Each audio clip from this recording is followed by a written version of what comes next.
Welcome to Stuff You Missed in History Class, a production of iHeartRadio.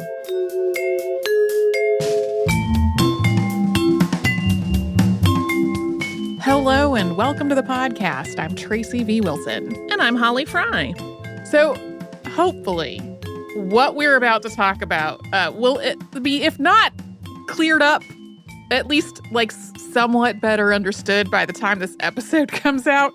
We're in one of those situations where I'm about to talk about a thing that may just be different by the time the episode is audible to other people.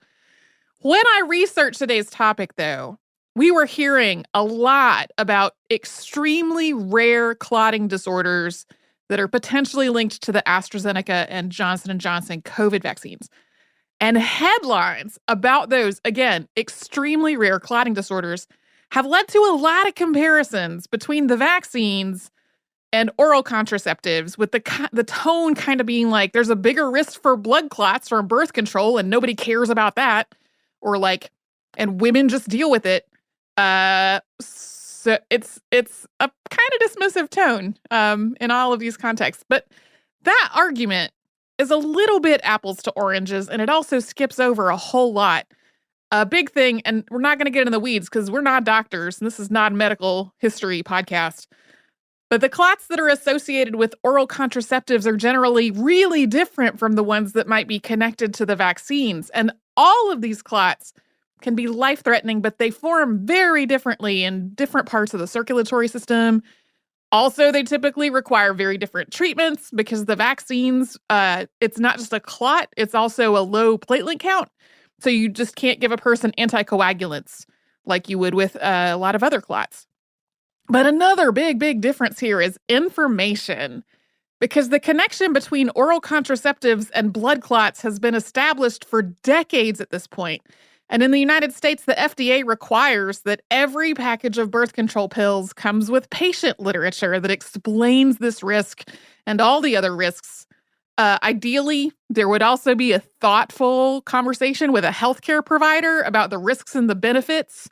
There are a lot of reasons that might not happen, though, and I totally recognize that. But these vaccines are brand new, and the potential risk isn't fully understood yet. And you just can't inform people of what their risk is or try to mitigate that risk if you don't really have a handle on what's going on yet. So that's why, as of when we're recording this, there's been a pause to try to get a better handle on it.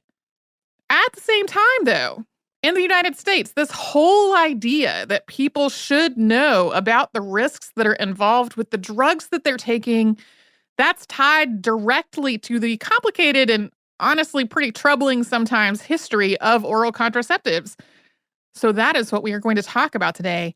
And just to level set, the social and political impact of oral contraceptives could be its whole other thing. We're not really going to talk about that at all in this episode, because this episode is really about safety. So the first oral contraceptive was called Enovid, and it was brought to market in the United States in 1957. At first, it was only approved for treating menstrual disorders, but researchers knew that it prevented ovulation, thus that it prevented pregnancy. Temporary infertility was a known side effect. It's likely that many of the roughly 500,000 people who took Enovid between 1957 and 1960 were taking it for that so-called side effect, either in addition to or instead of treating something like irregular menstrual cycles or endometriosis. So getting Enovid approved as a contraceptive, that required additional clinical trials that were specifically for that purpose. And those trials would not at all meet today's standards for things like ethics and informed consent. And really, this was also true of the drug's earlier trials. Some of those had been carried out on patients in a mental hospital. The team that was developing the pill included gynecologist John Rock and reproductive physiologist Gregory Pincus, and they were in Massachusetts. And in Massachusetts, it was illegal to distribute contraceptives or information about them. The same was true of a lot of other states. You couldn't have a controlled trial of a contraceptive in a place where that was illegal. So the trials had to be carried out somewhere else, and the location that Rock and Pincus chose for some of this work was Puerto Rico. Rock and Pincus already had connections there through the University of Puerto Rico School of Medicine. And contraception was legal there, and there was already an established network of birth control clinics in the territory. However, the reasons for all of that were tied to the eugenics movement and to an effort led by U.S. officials to curb poverty in Puerto Rico by lowering the birth rate. There was just a huge propaganda campaign that promoted the idea that smaller families would mean more money and a better quality of life. And then on top of that, officials sent medical practitioners to Puerto Rico to carry out a mass sterilization campaign. This was one that was often coercive and deceptive, with women being sterilized without their knowledge or without being told that this procedure they were about to undergo was permanent. Another rationale for selecting Puerto Rico for these trials was racist and paternalistic, stereotyping Puerto Ricans as ignorant and uneducated. So basically, if they could successfully use the pill, then anyone could. And then added to all of that, the idea of informed consent wasn't really established in the world of medicine at this point. The people who were participating in these trials weren't informed that the drug they were taking was experimental or that they were taking part in a clinical trial. The trials conducted in Puerto Rico and elsewhere confirmed that Enovid was an effective contraceptive. No one who took the drug as directed got pregnant. However, a lot of people reported side effects. In Puerto Rico, 17% of the trial participants reported things like headaches, dizziness, nausea, and vomiting. 25 of 221 participants ultimately withdrew from the study because of these issues. 3 women died, but no post-mortem exams were conducted, so it wasn't clear whether their deaths were caused by the pill or not. Medical personnel who were monitoring these trials were really focused on the possibility of several specific possible issues: cancer, damage to the reproductive system, and liver damage. So they didn't really connect all of these other reported side effects to the pill. A lot of the doctors just wrote them off as unrelated or as psychosomatic. At the same time, though, Dr. Edris Rice Ray, who was in charge of the trial, wrote that the pill, quote, causes too many side reactions to be acceptable generally. She wrote that when she made her first report. Later on, though, she would say, quote, we could not have been more wrong. The Puerto Rico trials are the most widely known at this point, but trials were also conducted in Haiti and in several cities around the U.S. where it was legal to do so. In the end, when drug manufacturer G.D. Searle and Company applied for FDA approval for Enovid as a contraceptive, it included data on 897 patients who had taken 10 milligram doses of the drug and 995 who had taken a 5 milligram dose. News reports later glommed onto the number of 132. That number had come up in some Senate hearings. It was the number of patients who had taken the drug continuously for a year or more. But really, the documentation that Searle submitted as part of this approval process was at the time the largest package the FDA had ever received. There were 20 volumes of data from trials that had been conducted in Puerto Rico, Haiti, Los Angeles, and Massachusetts. That was earlier research into safety. It was not the contraceptive efficacy as part of that trial. The FDA also polled 75 OBGYNs about their opinions on the pill's safety. At the same time, the FDA recognized that the pill had not existed long enough to be certain of long-term effects it might cause. So when it approved Enovid's use as a contraceptive, the FDA required that patients be prescribed the pill for no more than 2 years. The FDA approved Enovid as a contraceptive on June 23rd, 1960, and its popularity spread really rapidly. We will talk about that more after a sponsor break.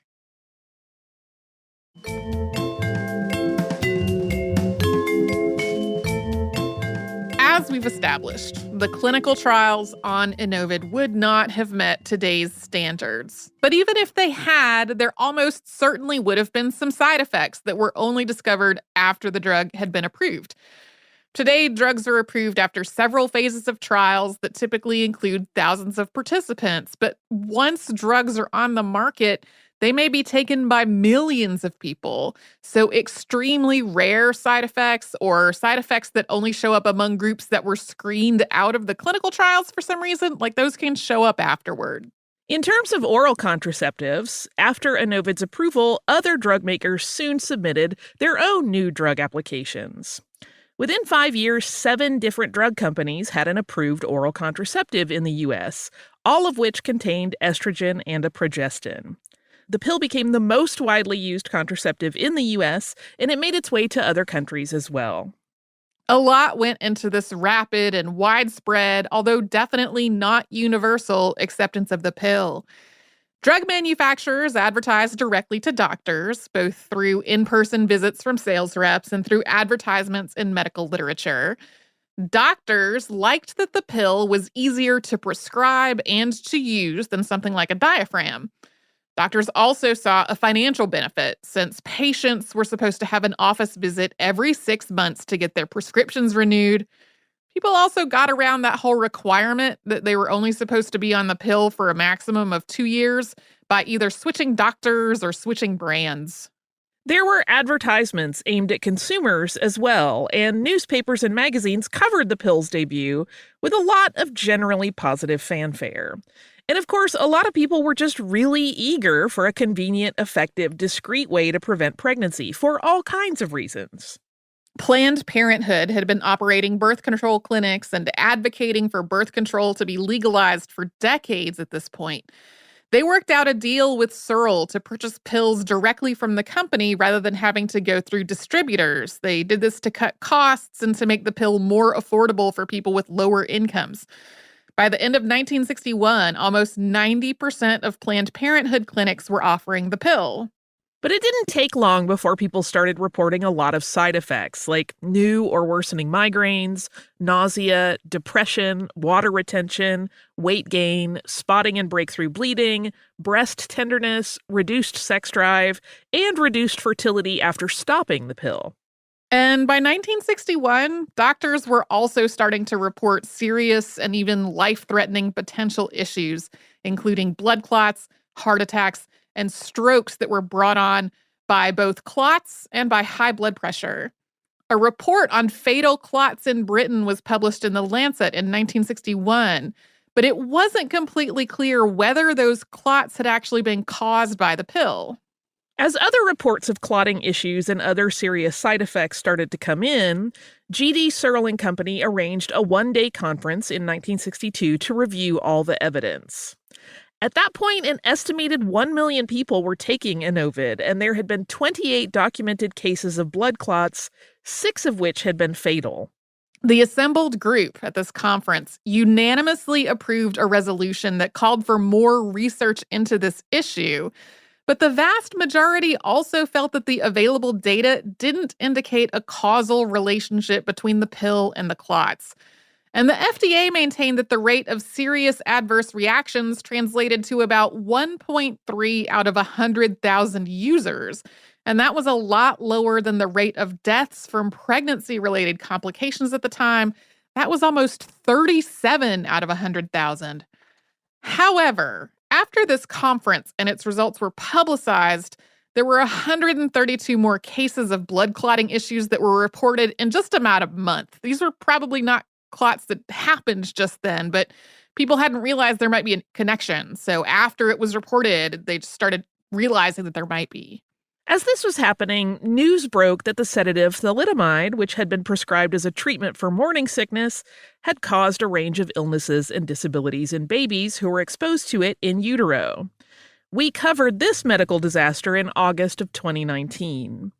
The news about thalidomide temporarily overshadowed the growing safety concerns about the pill, but it also led to much tighter restrictions on drug testing and safety afterward. This was also happening at the same time as a generally increased scrutiny into chemicals and environmental pollutants and other issues and what effect they might have on the human body. For example, Rachel Carson's Silent Spring, which included a chapter on things like pesticide poisonings and a connection between pesticides and cancer, that came out in 1962. That book is one we've had a lot of requests to cover. It's a tricky one because it covers a lot of different territory. Yeah, the potential health connections is just one chapter of a longer book. Yeah. Through the early to mid 60s, there was more research into whether the pill was causing blood clots and other serious health problems, but a lot of it was really contradictory. The FDA formed an ad hoc committee to investigate the pill in 1963, which ultimately found no increased risks for issues like blood clots. In other studies, findings disagreed with one another, and published research often concluded mostly that more research was needed. There were also a lot of questions about whether the pill could increase the risk of cancer, but because cancers can take a long time to develop, it wasn't possible to even really study that yet. In November of 1965, a report came out that advised further study into whether the pill was causing neuro-ophthalmologic issues. And the FDA advised drug manufacturers to add eye problems to the list of contraindications that was provided to doctors and pharmacists when they were prescribing and dispensing the pill. The FDA's Advisory Committee on Obstetrics and Gynecology formed 4 task forces to do more research into the pill. One on thromboembolic disease, one on carcinogenic potential, one on endocrine and metabolic effects, and one on efficacy. But the report it issued in 1966 once again mostly called for more research, describing a lot of results as, quote, inconclusive, and acknowledging that it was simply too soon to know whether contraceptives taken now would have an impact on someone's body 30 years down the road. There were also lots of unanswered questions about whether demographic groups that were more likely to be on the pill were predisposed to various potential side effects or not. Compounding all of this was the fact that the medical community as a whole was debating exactly how to weigh the pill's risks and benefits. All drugs have side effects, but before the pill was introduced, virtually all the prescription drugs on the market were meant to treat a specific illness or condition. Questions of whether a drug was safe enough were also connected to how serious that condition was and what it would take to treat it. Although birth control was sometimes being prescribed to treat things like painful or irregular periods, in a lot of cases, the patient was young and healthy and just wanted to prevent pregnancy. So it just left this big question. What was an appropriate level of risk for a young, healthy person who wanted to prevent pregnancy for years or even decades? Meanwhile, the news media was generally interpreting no conclusive evidence to mean that there's not a problem. So even though doctors and researchers had been reporting at least the possibility of serious issues for 6 years, reporting on the pill in the mainstream press continued to be pretty positive. In April of 1967, the tone of all this started to shift. More reports started to suggest a definitive link between the pill and blood clots. In May of 1967, the British Medical Journal printed the results of a study that found that 50 out of 100,000 oral contraceptive users would be hospitalized for thromboembolism every year. That was 10 times higher than the rate of hospitalizations among people who were not on the pill. This report showed a similar dramatic disparity in death rates. For people between the ages of 20 and 34, 1.5 per 100,000 pill users would die of complications from a thromboembolism. Among non-users, that number was only 0.2. And for pill users between the ages of 35 and 44, the death rate was 3.9 per 100,000 users, but it was only 0.5 per 100,000 non-users. So this seemed pretty clear, but this report only led to more debate, with doctors and pharmaceutical companies arguing about whether the study was accurate or whether it had been correctly designed. But news reporting on the pill started to become a lot more critical. There's a lot more first-person testimony from people who had been harmed, like patients who had experienced blood clots or family members whose loved one had died. There was also just a lot more reporting on the more vague and inconvenient problems that were associated with the pill, like breast tenderness, spotting, and nausea. By 1969, the medical community was increasingly recognizing a clear connection between the pill and blood clots. It was also clear that the pill was causing some kind of metabolic effects, although it really wasn't yet clear what those were. And they still really didn't know whether the pill increased the risk of various cancers. But then individual doctors were all over the place in how much they knew about this and how it affected their work with their patients. Communication about these issues within the medical community was just not very robust. A lot of the studies that suggested the strongest connection between the pill and a specific problem, a lot of those were printed in specialist journals. So, for example, papers about blood clots in the eye were being printed in journals of ophthalmology. General practitioners and gynecologists who were likely to be prescribing the pill to their patients weren't necessarily reading these particular journals.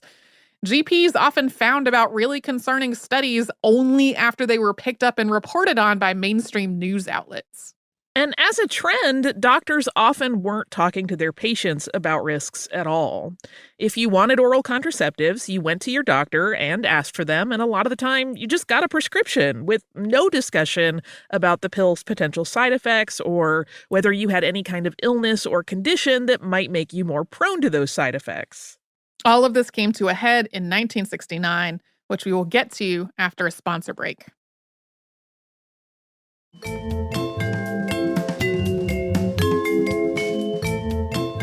In 1969, journalist Barbara Seaman published The Doctor's Case Against the Pill. It documented numerous accounts of serious problems that were associated with the pill. Although some of these connections were anecdotal and were later disproven, a lot of the book documented side effects that were well known, but which patients were not being informed of before taking the pill. Seaman was particularly driven by the idea that patients had a right to be informed of the risks that were involved in any drug or other medical treatment that they took. Her aunt had actually died of a uterine cancer that was connected to high estrogen levels in a hormone replacement therapy that she was taking. And then her son had also nearly died as a baby because she had been prescribed a laxative that was passed to him through her breast milk. On September 23, 1969, Seaman wrote to U.S. Senator Gaylord Nelson of Wisconsin. Her letter read in part, quote, "I wish you would seek out 10 randomly selected women who have been on the pill for any length of time and ask them whether they have had any other medications to control pill side effects. You may be amazed, as I was, to find that a high proportion, 6 or 7 out of 10, have had to take other powerful medications to counteract pill side effects. These include diuretics to control bloating, painkillers for headaches, etc., anti-nausea preparations, tranquilizers for nerves, pep pills for lethargy, and, perhaps most alarmingly, anticoagulants.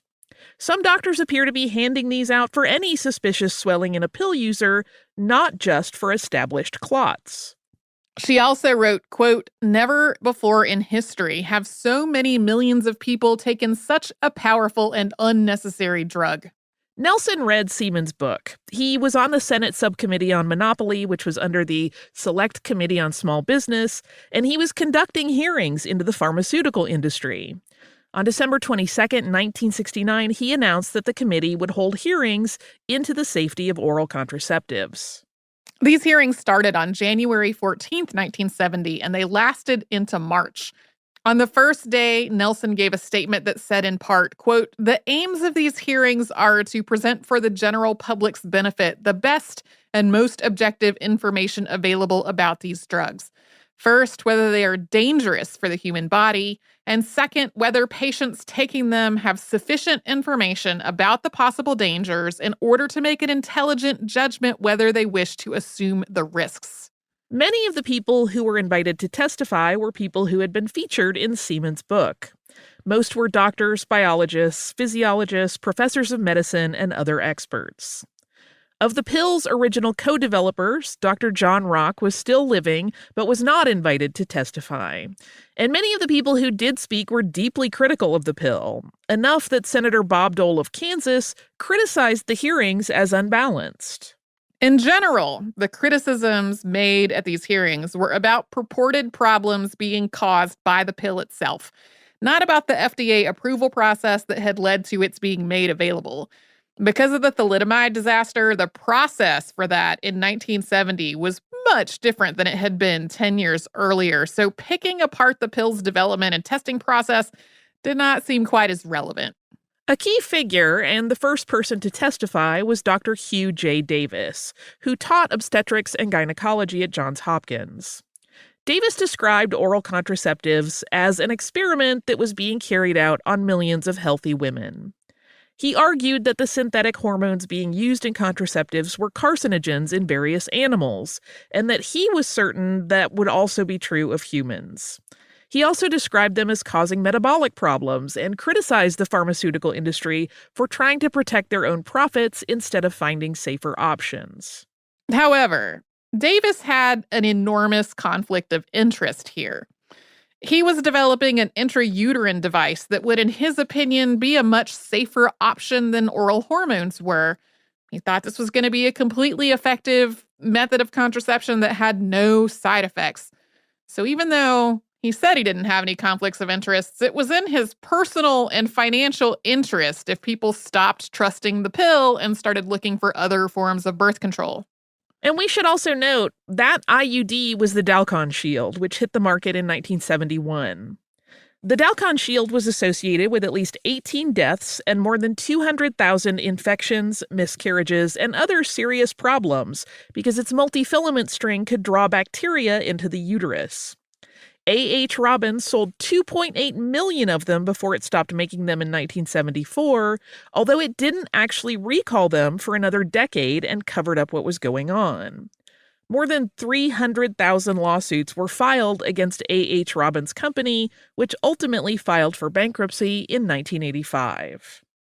Yeah, they were still telling people who had these inserted that they needed to go to the doctor to have them removed.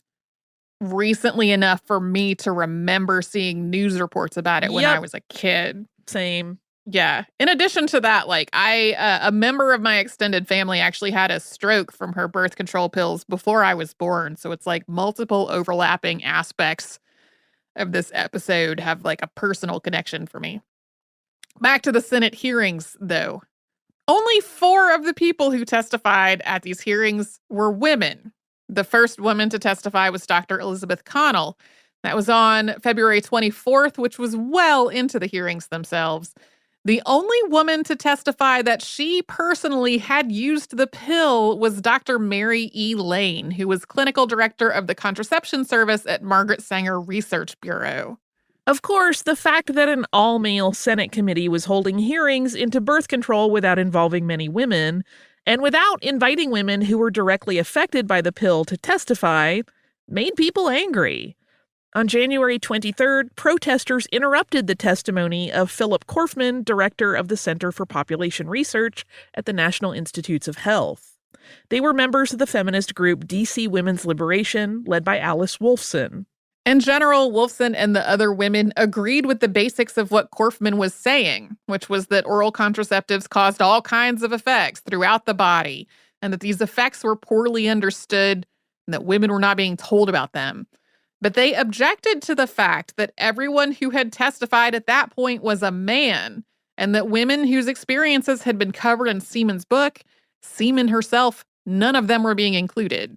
DC Women's Collective also distributed flyers to the hearings attendees with questions that echoed what they shouted during the proceedings. These flyers read, "Why are no women testifying? Why are no women on the subcommittee? Why is the profitable relationship between doctors and drug companies whitewashed by the press and in these hearings? Why isn't there a male pill? Why are contraception and medicine profit-making industries rather than free public services? Why are drug companies deliberately withholding available information on side effects? Why is our government's solution to world hunger to control population rather than the redistribution of resources? Why are these hearings not discussing the issue of abortion on demand? What kind of reparations will be made by the white male medical establishment to women who have been used as guinea pigs in this mass experiment?" Nelson cleared the room after this disruption and then only allowed the press back in when the committee reconvened. His treatment of these women and his discussions of them during the hearings and afterward, that was pretty dismissive and patronizing, including calling them girls and lecturing them about appropriate behavior. These hearings really didn't uncover any new information about oral contraceptives. Most of the testimony repeated details that had already been published in journals or in Seaman's book. And they didn't really answer the questions of whether the risks of blood clots and other potential health issues outweighed the pill's benefits. But they made it abundantly clear that people were not being informed of these risks. Yeah, like a lot of this had been documented, but people didn't know until they heard about it in these hearings. And this had a dramatic impact on the pill itself and on its acceptance. Initially, these hearings were expected to take place over 5 days. All 3 major American TV networks covered at least 4 of those 5 days. And according to a Gallup poll that was released shortly after that, about 87% of women in the U.S. who were between the ages of 21 and 45 had heard or read about the hearings. And 2/3 of the women polled said their doctor had never informed them of the risks that were associated with the pill. After these hearings, the number of people taking the pill dropped sharply, with about 18% of people who had been taking them stopping, and another roughly 23% considering it. In the months after the hearings, doctors reported an uptick in unexpected pregnancies. In the wake of these hearings and this growing body of information about the dangers that were associated with the pill, pharmaceutical companies lowered the amount of hormones in their contraceptives dramatically. The first formulation of Inovid contained 10,000 micrograms of progestin and 150 micrograms of estrogen. Today, a low-dose contraceptive pill is more like between 50 and 150 micrograms of progestin and between 20 and 50 micrograms of estrogen. There's a lot of different formulations. They can vary pretty significantly in exactly what dosages of what are in there, but that is a lot less. This decrease also led to a reduction in the occurrence of blood clots. Today, the FDA estimates that for every 10,000 people on oral contraceptives, between 3 and 9 will develop a blood clot every year. These hearings also led to the inclusion of the patient package insert that is required in birth control pills and other medications in the U.S. today. The first proposed draft of this insert was a 600-word piece called What You Should Know About Birth Control Pills. It went over the risk of blood clots and noted that anyone who had a history of clots, serious liver disease, breast cancer, certain other cancers, or unexplained vaginal bleeding should not take the pill. It also noted that anyone with kidney disease, asthma, high blood pressure, diabetes, epilepsy, uterine fibroids, and migraines should take it only with special medical supervision. It listed possible reactions and noted that while these hormones had caused cancer in animals, there was no proof that they did in humans. It then read, quote, "Because your doctor knows this, he will want to examine you regularly." Okay, that last sentence. That's one of many assumptions that this pamphlet made about the doctor-patient relationship. It assumed that the doctor was male, and it said things like, your doctor has taken your medical history and has given you a careful physical examination. He has discussed with you the risks of oral contraceptives and has decided that you can take this drug safely. Of course, that is something a pre-printed piece of paper had no way of actually knowing. The American Medical Association opposed this insert, saying it would undermine relationships between doctors and patients. Drug companies were also opposed, and the Pharmaceutical Manufacturers Association submitted a list of objections. In June of 1970, the FDA ultimately decided on a much shorter information card that described the risk of blood clots as, quote, the most serious known side effect. It was only 7 sentences long, about half of which explained that patients could get a copy of the longer piece from their doctor. This made oral contraceptives the first drug in the U.S. to come with a warning meant for consumers. Yeah, there were warnings before this point, but they were for the doctors and the pharmacists, not for the people actually taking the drug. DC Women's Liberation and other feminist groups protested the watering down of this statement, which, to be clear, was kind of a mixed bag in the first place. They sat in at the Office of Health, Education, and Welfare Secretary Robert Finch. They met with officials. They petitioned to reinstate the longer and stronger version of that warning. But nothing changed at that point. Between 1970 and 1975, there were about 10 million prescriptions written for the pill, but only about 4 million copies of that longer informational statement were distributed. A more thorough pill insert with all the information actually on it became mandatory in birth control pills in 1978. And in 1980, the FDA mandated that this had to be understandable to the average consumer. I don't know if it's 100% understandable to average consumers now, because I know every time I've gotten a package of birth control pills, it's been like very thin paper with tiny, tiny type on it and a whole lot on there. Yeah, it's like a small novelette. Yeah. Yeah, I agree. I mean, I haven't seen one in a long time, but last time I did. Yeah, we might talk about that more in the behind the scenes. In addition to the patient packet insert, the pill hearings and the overall debate over oral contraceptives had a huge impact on the consumer health movement, especially as it related to women. In 1975, Seaman, Wolfson, and 3 other activists founded the National Women's Health Network. You'll see that listed as NWHN, and that still exists today, and it combines lobbying, activism, and education. Yeah, it was part of a much bigger movement that was about like consumer education and informed consent and people having the right to know what the potential side effects are of any drug that they're taking. Today, to just circle back to Gaylord Nelson for a minute, he is not best known for these pill hearings. He's best known as the founder of Earth Day, which he also did in 1970. So that's kind of the story of how we got to this point, that you're supposed to be informed of the risks of drugs that you take before you actually take them, which hopefully we will understand better what exactly these very rare risks with the vaccines may be, and how best to tell people about them. What's going on with listener mail for you? Well, I have listener mail from Ian. Ian is the person who had suggested the Rum Rebellion episode and and wrote in again. To say thanks for doing that suggestion, and to thank the person who wrote in about the gumnut baby and kookaburra illustration that we talked about in listener mail. And then to just skip ahead, Ian has sent some interesting information related to cardboard boxes and a Christmas story. And so I'm going to read just that part of this email. Ian says, quote, "I too think a wooden box was used for dramatic effect. However, I did also think about intermodal containers as they became popular in the 1970s.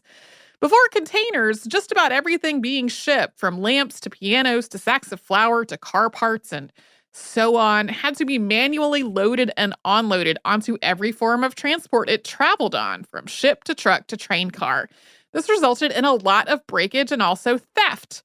When containers came along, something like, say, a leg lamp could be loaded onto a container in a factory in China and then not be touched until it got to a distribution center in Atlanta. The reduction in damage meant it could now be shipped in a cheaper, lighter cardboard box rather than a heavy wooden box. I will not suggest an episode on intermodal containers because I think that might be too geeky for listeners who are not railroaders or similar like me. For instance, before containers, ships were often limited in size because if they got any bigger, they would spend more time in port than at sea. For instance, the Liberty ships, which were mass-produced during World War II, were 10,000 tons in size, but the Ever Given, the ship that recently made headlines by getting stuck in the Suez Canal, is 200,000 tons. Also, waterfronts of many cities of the world, from London, England, to Wellington, New Zealand, to Sydney, Australia, to Baltimore, USA, have been changed by container shipping. Container ships needed new types of cranes and open spaces next to the wharfs to store containers instead of warehouses. This often meant new purpose-built ports had to be built for them. This left the old wharves and warehouses free to be redeveloped into everything from waterfront apartments to tourist areas to new business centers. And there's a little further detail on there, but I'm going to wrap this email at this point. Thank you, Ian, for writing this. The setting of Christmas Story is a little earlier than was described in the listener mail that we originally read. But it doesn't change the bulk of my answer, which was that cardboard boxes existed early enough that there are pictures of things like World War I gas masks being distributed in cardboard boxes. So that would not have changed the answer. But I felt like this information about shipping containers was a really interesting add-on to that whole specific conversation. So thank you, Ian, number 1, for suggesting the Rum Rebellion episode, and also number 2 for writing in with this additional information. If you would like to write to us about this or any other podcast, we're at historypodcasts@iheartradio.com. And we're also all over social media at Missed in History. That's Real Hunter, Facebook and Twitter and Pinterest and Instagram. And you can subscribe to our show on the iHeartRadio app and Apple Podcasts and anywhere else that you get your podcasts.